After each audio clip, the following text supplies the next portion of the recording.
이 세상에 종말이 올 것이라는 두려움을 처음 알게 되었을 때가 중학생 시절이었다고 말씀을 드린 적이 있습니다. 서울역에서 만난 두 여자분은 이라크 중동 전쟁에 대한 하나님의 뜻을 저에게 물었고 저는 아무 대답을 하지 못했습니다. 그들은 여호와 증인이었습니다. 그들에게 들었던 요한계시록의 이야기는 정말 무서웠습니다. 그리고 슬펐습니다. 여호와 증인이 성경을 잘못 전하고 있다는 것을 알면서도 어떻게, 왜 그런지 대응을 하나도 못했습니다. 속은 너무 분했고 종말에 대해 말씀 하나 알지 못하는 제가 너무나 창피했습니다. 저는 그 일을 기억하면 누구보다 정말 이제 앞으로는 종말을 잘 준비하는 자가 되어야 되겠다고 다짐을 했고, 학교 공부는 안 하고 한동안 성경만, 그것도 심판과 재앙에 관련된 성경만 읽었던 기억이 납니다. 그런데 요한계시록을 잘못 읽었습니다. 두려움이 아니고 슬픔이 아니었는데 이것은 우리를 향한 갈채의 말씀이었습니다. 육체적인 한계, 외로움의 한계, 고난과 핍박의 한계 속에서 살아가는 교회와 그리스도인들에게 주는 응원의 박수였고 갈채였고 소망이었습니다. 특별히 계시록의 핵심 장인 하늘의 예배, 천상의 예배가 나오는 4장과 5장의 안경을 쓰고 주님이 주신 말씀을 바라보게 되니까 이단과 사이비가 말한 것과 완전히 다른 말씀이 요한계시록이었다라는 것입니다. 그들은 우리를 두렵게 만들고 불안하게 만들어서 미혹합니다. 그러면서 우리는 속으로 생각합니다. 혹시 나는 구원받은 자가 정말 맞나? 구원의 확실한 표가 나에게 있는가? 666을 받으면 어떻게 하지? 14만 4천에 들어가지 못하면 어떻게 하지? 하면서 우리를 불안하게 만들어요. 하지만 그것은 계시록을 오해한 거예요. 잘못 보게 된 것입니다. 요한계시록은요, 마지막 시대를 살아가는 교회에 대한 찬사이고 그리스도인을 향한 응원가입니다. 우리를 무섭고 어렵게 해서 채찍질하려는 것이 아니라 박수치고 응원하면서 끝까지 이 길을 걸어갈 수 있도록 주신 말씀이 요한계시록이에요. 그래서 계시록을 읽으면 읽을수록 두렵고 무서운 마음이 아니라 슬픔을 기쁨으로 바꾸시는 주님으로 가슴이 벅차지는 것, 이것이 진짜 요한계시록을 읽는 것이다. 계시록에는 분명 마지막 날이 나옵니다. 종말에 대한 이야기가 나옵니다. 재앙에 대한 이야기가 나와요. 무서운 그런 심판에 대한 메시지가 있습니다. 하지만 그 재앙들 사이사이에 보여주시는 소망과 승리의 코드가 담겨져 있는 것이 바로 요한계시록이다. 그걸 보게 되면 기쁨이 일어나고 감격이 있는 것입니다. 그런 말 있죠. 먼 눈에 뭐만 보인다고. 비판하고 무섭고 정말 어렵고 힘들고 지치고 그런 슬픔에 그런 눈으로 요한계시록을 바라보면 다 무서운 거예요. 그런데 감사, 승리, 우리를 향한 갈채, 이런 마음으로 요한계시록을 보게 되면 이것은 정말 놀라운 책이 됩니다. 여러분, 오늘도 우리를 갈채하시는 주님의 말씀, 지금 이 시대를 살아가는 우리들에게 갈채하시는 주님의 말씀, 우리가 그 말씀 앞에 서 있다는 것을 꼭 기억하시기를 바랍니다. 그래서 계시록을 잘 봐야 돼요. 자, 그런데 요한계시록을 바라볼 때 여러 가지 특징들을 가지고 바라볼 수 있습니다. 그런데 그 가운데에 한 가지 특징이 있는데 그것이 바로 숫자 7이라는 숫자로 말하는 특징입니다. 요한계시록은 7이라는 숫자로 가득합니다.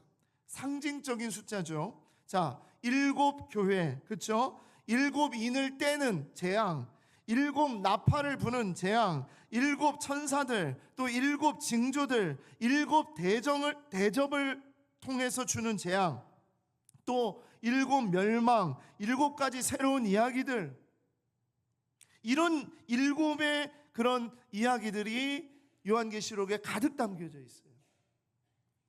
이 숫자 7이라는 것은 그냥 숫자를 말하는 것이 아니라 완전한 수, 충만한 수를 말합니다.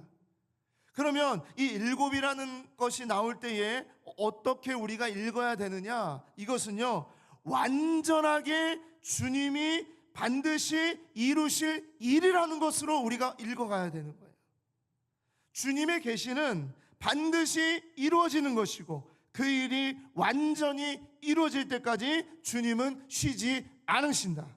그러므로 하늘의 예배를 바라보는 우리에게는 소망을 주시는 거예요. 왜냐하면 요한계시록의 말씀을 읽으면 이 7이라는 숫자를 통해서 주님이 처음부터 끝까지 다 하시고 주님이 완전하게 이루시는데 그것은 결국 주님의 승리, 예수 그리스도의 승리이기 때문입니다. 그런 내용으로 우리는 요한계시록을 바라보는데, 특별히 오늘 말씀을 우리가 바라볼 때 우리가 이 7이라는 숫자를 생각하면서 함께 보셨으면 좋겠습니다. 자, 요한이 4장과 5장에서 보게 된 하늘의 예배가 있죠. 천상의 예배, 지난주에 함께 나눴던 그 예배입니다. 자, 그리고 그 예배의 환상이 이제 사라지고 그 다음에 7인을 떼어지는 환상을 보게 됩니다. 인이 하나씩 떼어질 때마다 이 땅 가운데에 재앙이 일어납니다. 심판이 일어납니다. 자, 그리고 7인이 떼어지는 환상이 끝난 다음에는 7나팔, 7천사가 나팔을 부는 7나팔 환상에 들어가게 됩니다. 자, 요한계시록 8장 1절과 2절입니다. 7인을 떼실 때에 하늘이 반시간쯤 고요하더니 내가 보매 하나님 앞에 7천사가 서 있어 7나팔을 받았더라. 자, 7이라는 수가 벌써 3번이나 등장을 해요. 이 짧은 문장 속에. 자, 7인을 떼실 때에, 자, 7인을 떼면서 이 땅에 정말 엄청난 이 환난과 어려움과 그런 일들이 막 벌어지는데, 그 7인이 떼어진 다음에 그 다음에 7천사들이 나타납니다. 그리고 7천사들이 7나팔을 붑니다. 자, 그리고 7나팔을 불게 될 때 어떤 일이 벌어지느냐? 요한계시록 8장 6절 7절입니다. 7나팔을 가진 7천사가 나팔 불기를 준비하더라.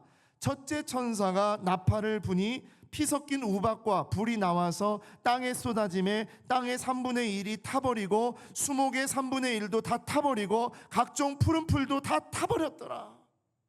재앙이죠. 자, 요한계시록을 처음 보시는 분들은 이게 뭔 소리야? 라고 이렇게 생각할지 모르는데, 그림의 언어를 표현하고 상징적인 언어를 표현하기 때문에 설명을 하나씩 드립니다.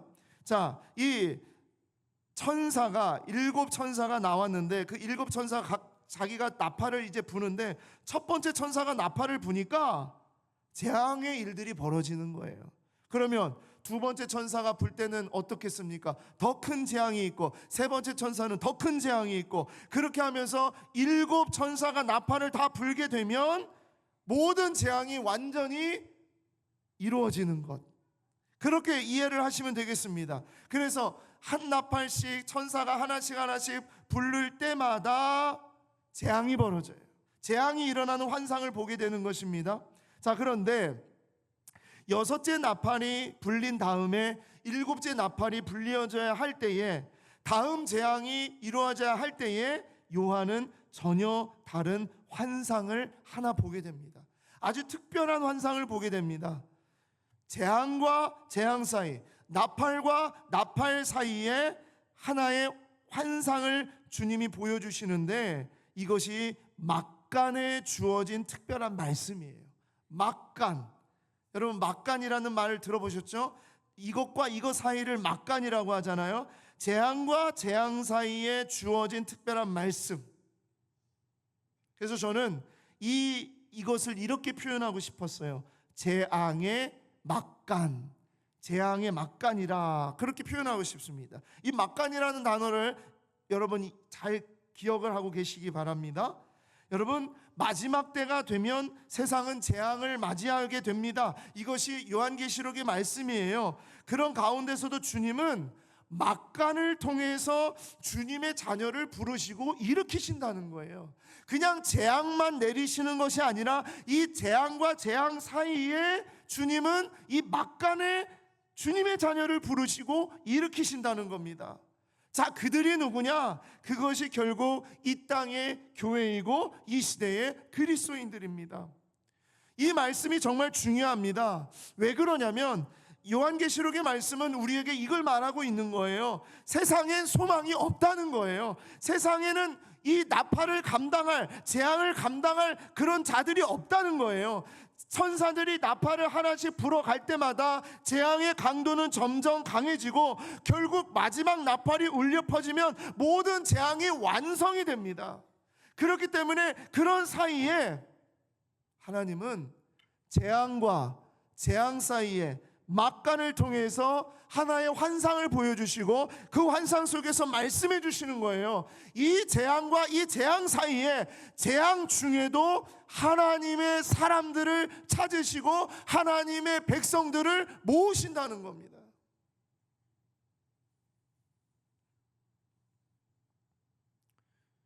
자, 그런데 재앙 속에서 정신을 여전히 못 차리는 이 시대를 바라보게 하시는 거예요.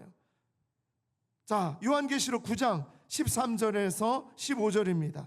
여섯째 천사가 나팔을 불매 내가 들으니 하나님 앞 금제단 넷불에서 한 음성이 나서 나팔 가진 여섯째 천사에게 말하기를 큰 강 유브라데에 결박한 네 천사를 놓아주라 하매 네 천사가 놓였으니 그들은 그 년 월 일시에 이르러 사람 3분의 1을 죽이기로 준비된 자들이로다. 재앙을 가져오는 재앙의 그 역할을 감당하는 천사들이 있는데 이 천사들을 놓으니까 이 천사들이 어떤 재앙을 일으키려고 준비합니까? 이 땅의 3분의 1을 죽이기로 준비된 자들이었다라는 거예요. 이것은 재앙의 모습을 상징적으로 나타내는 말입니다. 자, 여섯째 천사가 나팔을 부니까 이 땅 가운데에 3분의 1이 죽고요.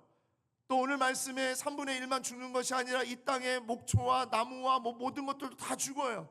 이런 재앙이 이 땅 가운데 벌어져요. 첫 번째 나팔부터 여섯 번째 나팔까지 계속 재앙에 대한 이야기, 재앙에 대한 이야기, 재앙에 대한 이야기를 계속하고 계시면 그러면 이 땅의 사람들이 그 재앙을 바라보면서 주님, 우리가 잘못했습니다. 정신 차리겠습니다. 우리가 이렇게 살지 않겠습니다. 해야 되는데 이 세상은 그렇지 않다는 얘기예요. 요한계시록 9장 20절 21절입니다. 이 재앙에 죽지 않고 남은 사람들은 손으로 행한 일을 회개하지 아니하고 오히려 여러 귀신과 또는 보거나 듣거나 다니거나 하지 못하는 금, 은, 동, 목석의 우상에게 절하고 또 그 살인과 복술과 음행과 도둑질을 회개하지 아니하더라.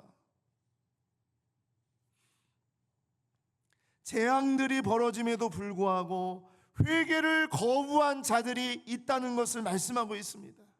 그러면 그 다음에 몇 번째 재앙의 나팔이 불어져야 됩니까? 몇 번째? 어디 계십니까 지금? 자, 몇 번째 나팔이 그 다음에 불어져야 돼요? 7번째죠. 6번째 나팔을 불고 이런 재앙이 일어남에도 불구하고 회개하지 않는 백성들이 보이게 될 때에 그러면 그 다음에는 7번째 나팔이 나와야 되잖아요. 그렇죠? 그런데 7째 나팔을 불기 전에 10장과 11장 요한계시록 10장과 11장의 말씀을 통해서 하나님의 자녀들을 부르시는 거예요. 하나님의 백성들을 부르시는 거예요. 요한에게 그것을 보여주시는 거예요. 그 막간에도 교회와 그리스도인들을 부르시는 거예요. 저는 이것을 보게 된 겁니다. 이것을 같이 나누고 싶은 거예요.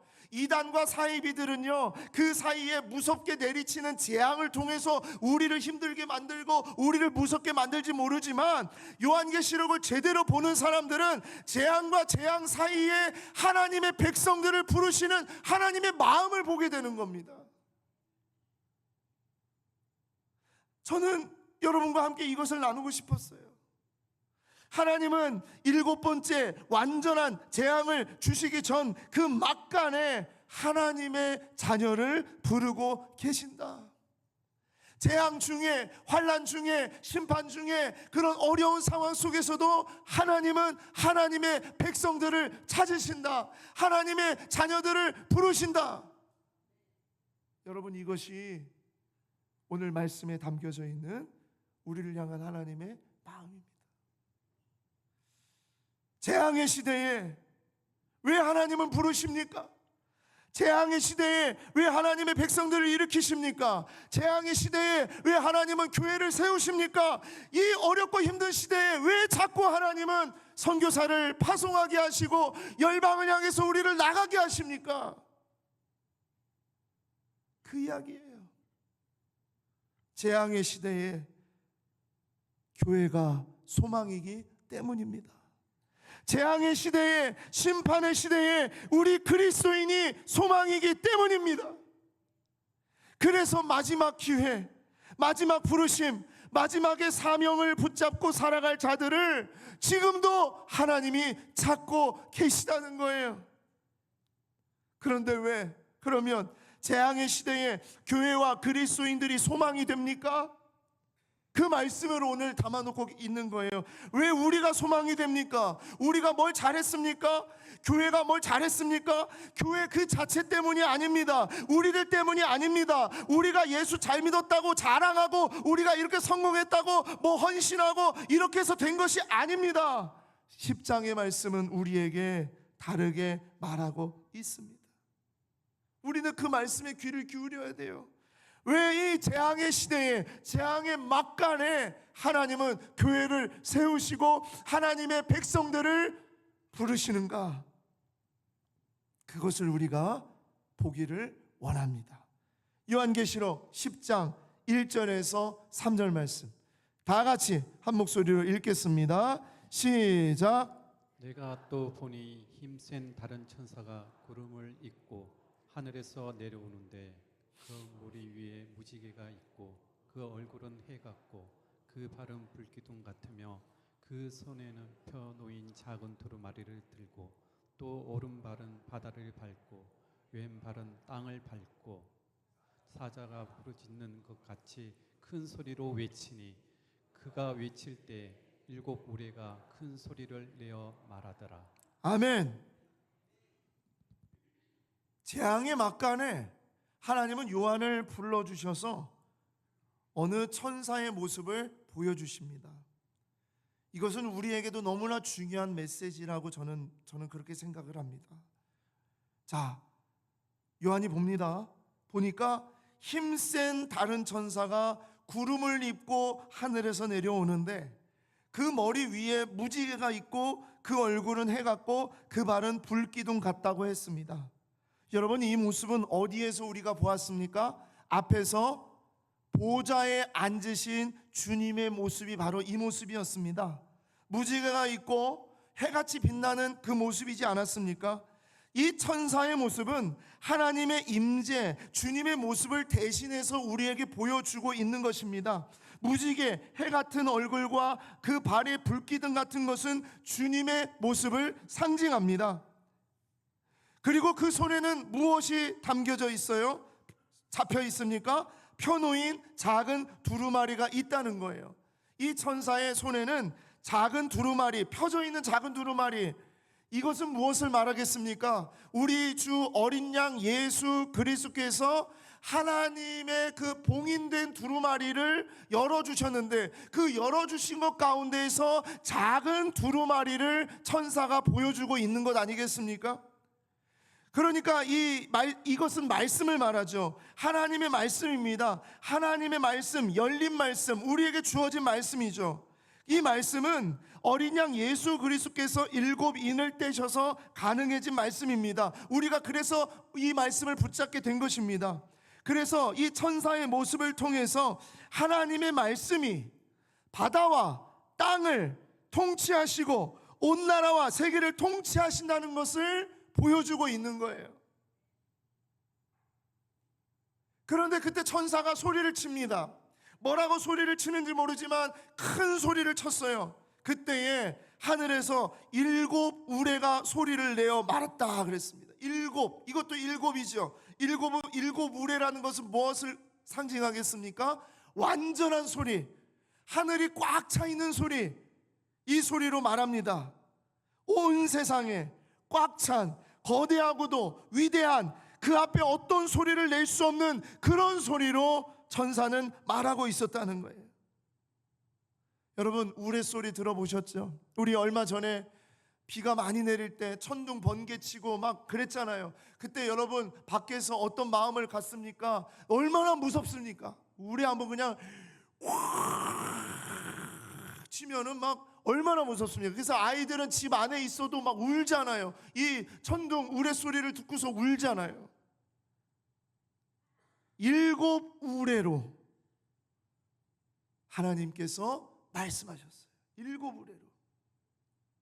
그러니까 요한이 이 말씀을 빨리 적고 싶은 거예요. 빨리 내가 이 말씀을 받아서 그래 하나님의 마음이 무엇인지 하나님의 뜻이 무엇인지를 막 적어야 되겠다라고 할 때에 4절입니다. 요한계시록 10장 4절. 7 우레가 말을 할 때에 내가 기록하려고 하다가 곧 들으니 하늘에서 소리가 나서 말하기를 7 우레가 말한 것을 임봉하고 기록하지 말라 하더라. 그것을 기록하지 말래요. 그것을 임봉하래요. 그것을 오픈하지 말라는 얘기입니다. 왜요? 여기에 담겨져 있는 뜻이 있어요. 오늘 여러분과 함께 먼저 나누고 싶은 이야기는 이것입니다. 하나님이 이 세상 속에서 정말 재앙 속에 교회를 세우시고 정말 고난과 아픔과 핍박과 이런 심판 가운데서도 믿는 자들을 계속 찾으시고 하나님의 백성을 찾는 이유는 바로 여기에 의미가 있습니다. 그것이 무엇이냐면 하나님은 우리에게 하나님의 뜻을 전부 오픈하지 않으셨다는 거예요. 하나님은 전부 우리에게 하나님의 뜻을 열지 않으셨다. 그러면 그것이 우리에게 무슨 유익입니까? 첫 번째 이야기, 하나님을 기뻐하게 하시는 방식입니다. 하나님을 기뻐하게 하시는 방식. 하나님을 기뻐하는 것이 이게 무슨 연관이 있습니까를 함께 풀겠습니다. 하나님은 7 우레가 말한 것을 임봉하고 기록하지 말라고 하셨습니다. 그 이유는 하나님의 모든 뜻이 우리에게 주어지지 않았다는 거예요. 그렇죠?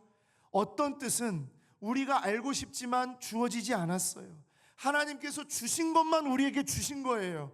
하나님께서 말씀하신 것만 말씀하신 거고 우리가 기록한 것만 기록한 거예요. 그렇기 때문에 하나님은 우리에게 모든 것을 다 주시지 않았다. 그것은 지금 우리에게 꼭 필요하지 않기 때문이기도 하고 우리가 그것을 알아서 유익하지 않기 때문일 수도 있습니다. 우리는 하늘의 비밀을 자꾸 알고 싶어 해요. 하늘의 어떤 뜻을 알고 싶어 해요. 그래서 어디 가서 뭐 하고 어디 가서 뭘 드리고 어디 가서 뭘 해서 돌을 닦고 자꾸 그렇게 합니다. 하나님의 뜻을 자꾸 알려고 합니다. 욕심이죠. 그런데 그것을 다 알면 우리는 어떻게 할까요? 우리가 하나님을 정말 잘 믿을까요? 아니요. 우리가요 하나님이 되려고 하는 본성이 있거든요. 우리가 하나님이 되려고 하는 그 마음이 있거든요. 우리가 신이 되려고 하는 마음이 있거든요. 그래서 하나님은 우리에게 모든 것을 다 열어주지 않으셨어요. 그러면 어떻게 합니까? 누구를 의지하고 누구를 바라보게 돼요? 그 비밀을 가진, 그 말씀을 가진 누구를 바라보게 됩니까? 하나님을 의지하게 되는 겁니다.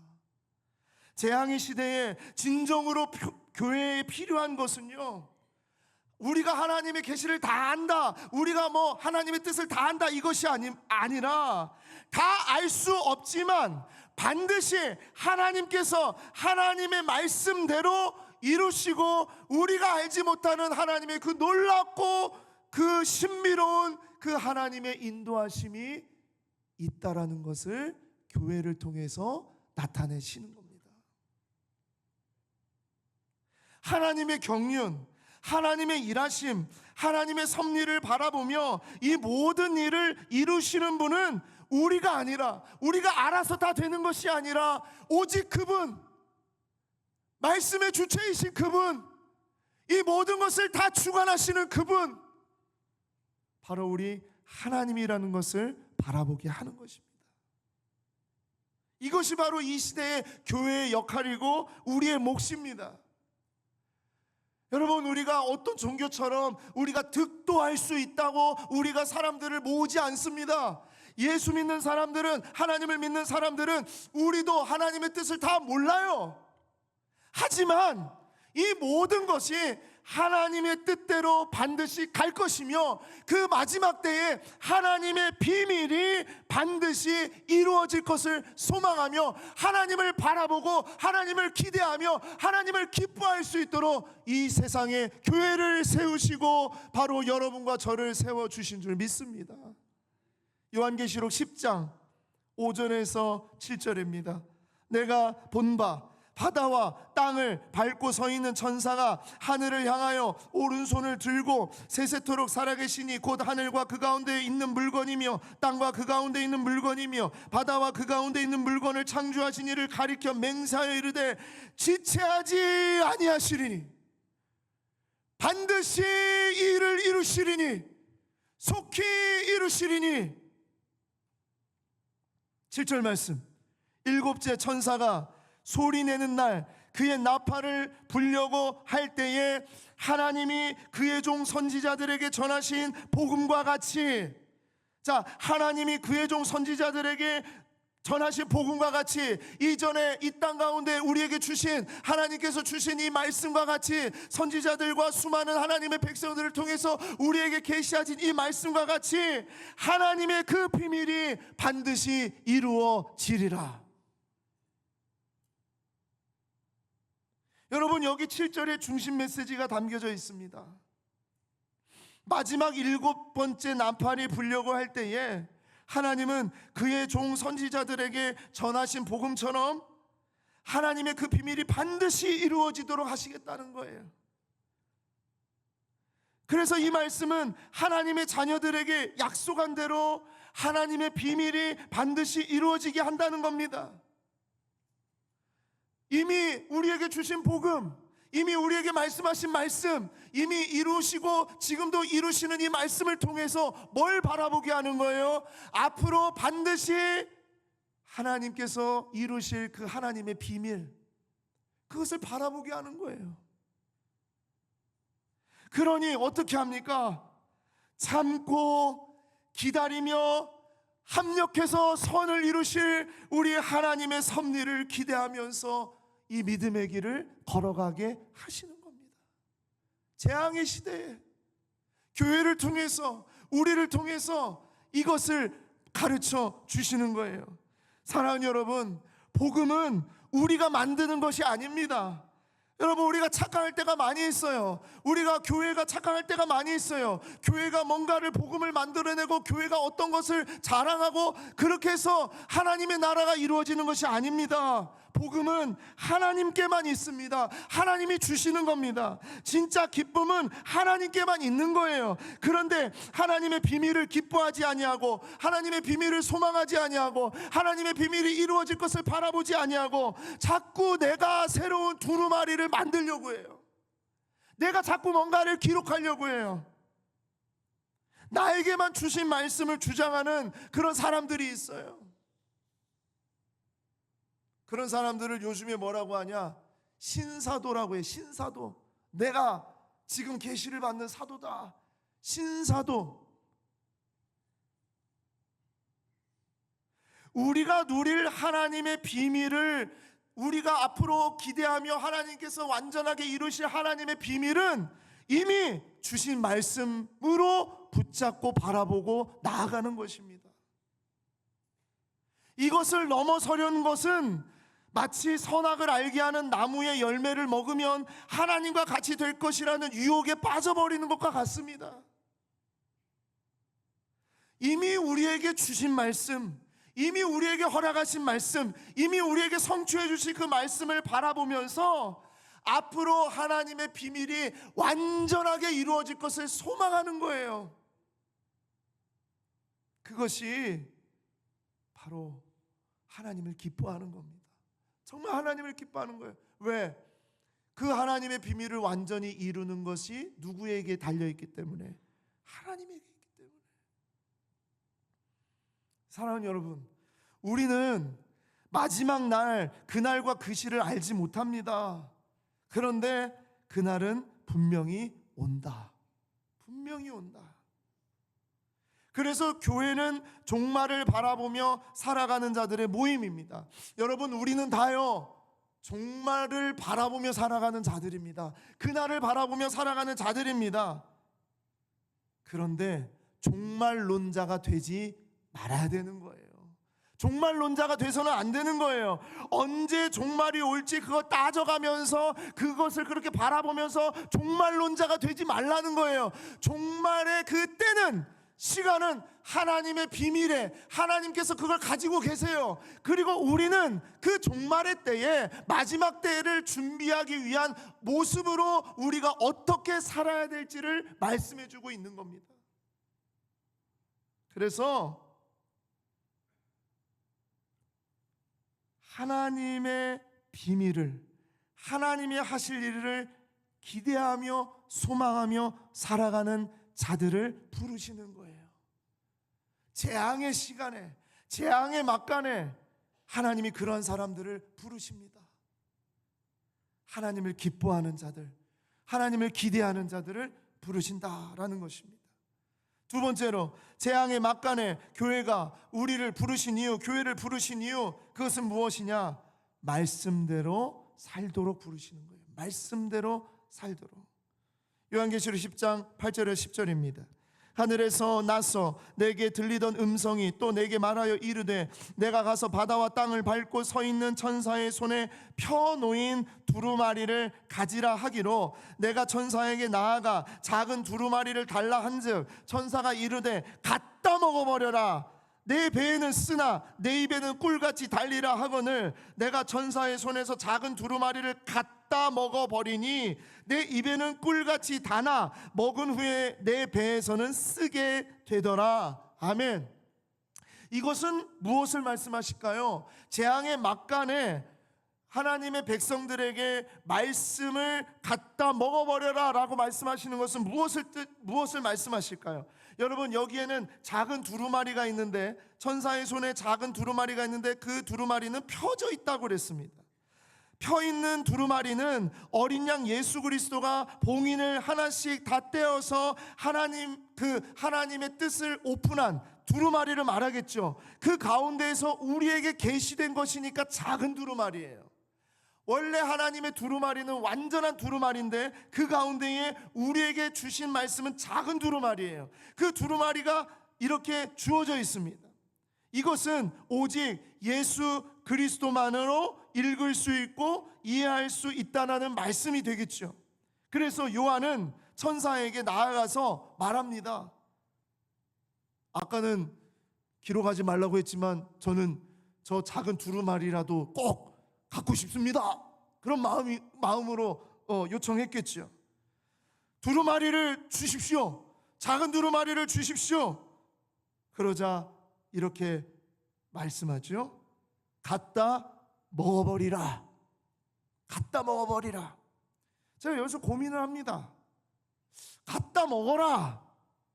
야, 여기 있는 거 갖다 먹어 하고 갖다 먹어버려라. 무슨 차이가 있습니까? 무슨 차이가 있을까요?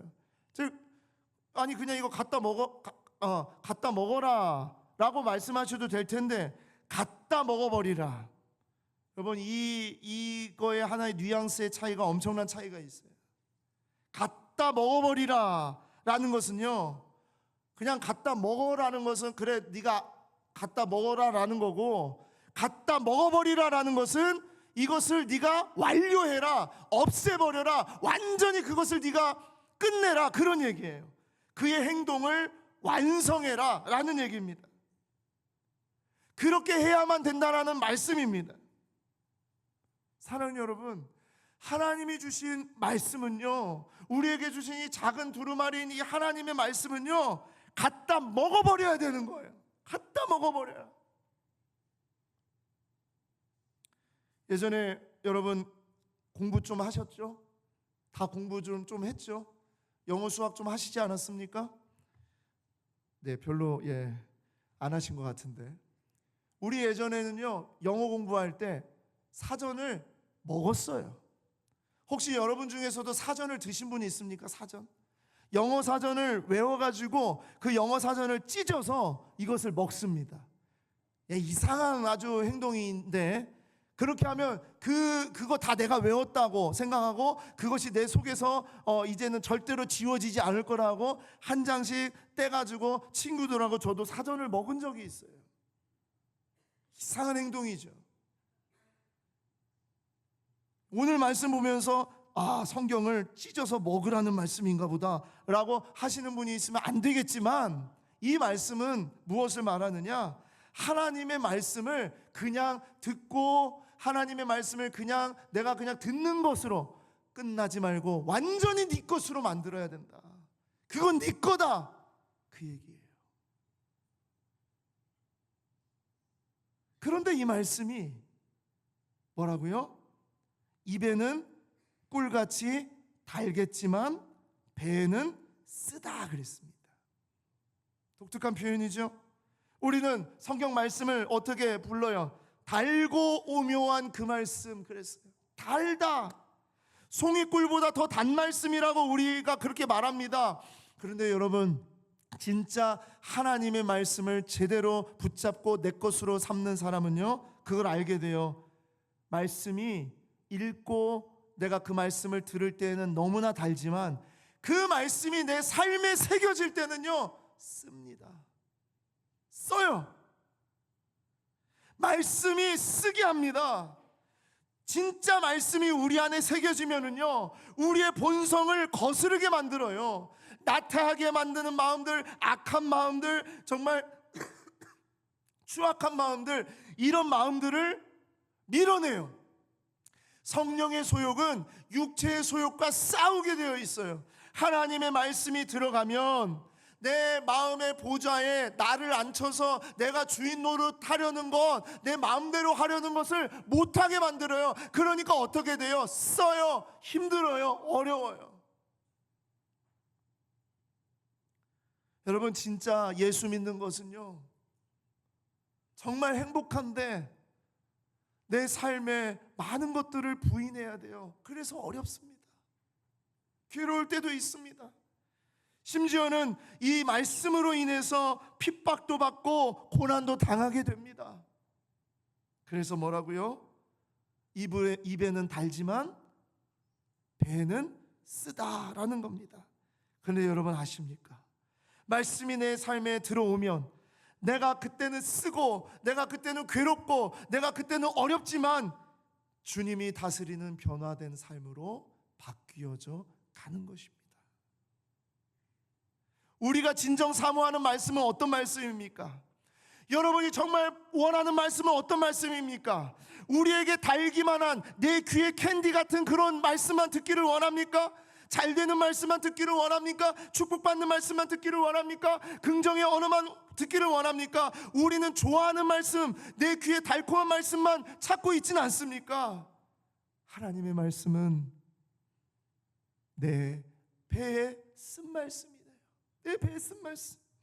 때로는 나를 괴롭게 만들고, 때로는 나를 지적하고, 때로는 나에게 교훈하고, 때로는 나에게 정신 차리게 만들고, 때로는 나를 무릎 꿇게 만드는 그 말씀, 그 말씀을 내 마음속에 새겨가는 것, 내가 그 말씀을 먹어버리는, 바로 그것이 이 시대, 재앙의 시대에 교회에게 주신, 우리에게 주신 사명인 줄 믿습니다.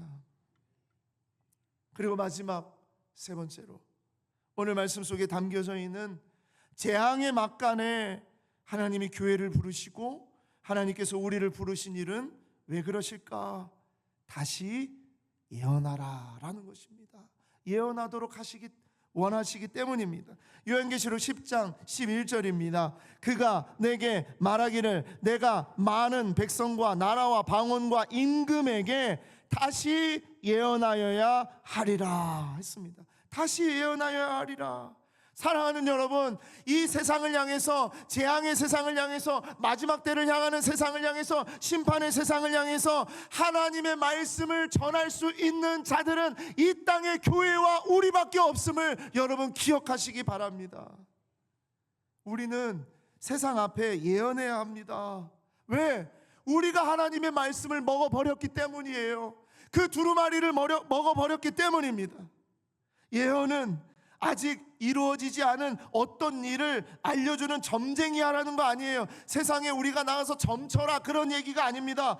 이 요한계시록에서 말하고 있는 이 예언은요, 이미 주신 하나님의 말씀이 이 세상 속에서 앞으로도 반드시 이루어질 것을 선포하는 것이 예언입니다. 새로운 선지자가 되고 새로운 예언자가 되고 새로운 사도가 되라는 말씀이 아니라 내 삶이 하나님의 말씀이 내 안에서 정말 새겨져서 이 말씀이 내 안에, 내가 이 말씀을 정말 먹어버린 이 말씀이 내 안에서 살아서 이 말씀으로 내가 선지자적인 삶을 살고 예언자적인 삶을 살고 사도적인 삶을 살고, 그렇게 이 세상 속에 하나님의 말씀을 비춰내는, 드러내는 존재로 살라고 말씀하시는 거예요. 말씀을 지닌 자들은 반드시 그 말씀의 삶을 살아야 하고 이 세상 가운데 그 말씀을 선포해야 됩니다. 여러분, 우리가 전하지 않으면 전할 자들이 없다는 말씀이에요. 교회가 나가지 않으면 전할 곳이 없다는 거예요. 하나님은 재앙의 막간에 교회를 세우시고 재앙의 막간에 하나님의 백성들을 부르신 이유는 다시 예언하여야 하리라. 다시 예언하여야 하리라. 우리의 입술을 통해서 정말 이 세상에 하나님의 말씀을 전할 수 있는 통로는 오직 우리밖에 없다는 것을 말씀하고 있습니다. 여러분, 무엇을 말하기 좋아합니까? 요즘 뭘 그렇게 말씀하세요? 입만 열면 뭘 그렇게 얘기하세요? 모이면 뭘 그렇게 자랑하세요? 만나면 여러분의 마음을 흥분시키는 말이 뭡니까? 자식의 얘기입니까? 돈 어떻게 버는지 얘기입니까? 재산의 얘기입니까? 부동산에 대한 얘기입니까? 건강에 대한 얘기입니까? 그런 것들도 필요합니다. 그런 것들도 말할 수 있을 때 말을 해야 됩니다. 하지만요, 우리는 늘 예언해야 되는 줄 믿습니다. 예언해야 됩니다. 내 말, 세상의 말을 전하는 입술이 아니라 하나님께서 주신 그 두루마리의 말을 전하는 입술. 그 입술이 우리가 되라는 거예요. 우리가 움직이지 않으면 그 말씀이 세상에 전파되지 못한다는 얘기입니다. 그래서 예언자적인 삶을 살아야 한다. 이것이 우리에게 주신 사명이고 우리에게 보여주신 명령이에요. 말씀을 맺으면서 여러분과 함께 정말 우리가 이 마음으로 살기를 도전합니다. 재앙의 막간에 우리는 있습니다. 재앙의 삶 속에 우리가 있습니다. 혼탁한 이 세상, 심판의 세상, 마지막 날을 바라보는 세상에 우리는 있습니다. 그 가운데서 예언하는 여러분과 제가 되기를 소망합니다. 재앙의 한복판에 예언하십시오. 이것은 오직 교회와 우리 그리스도인에게만 주신 사명이고 특권입니다. 세상에 누구도 무엇도 예언할 수 없습니다.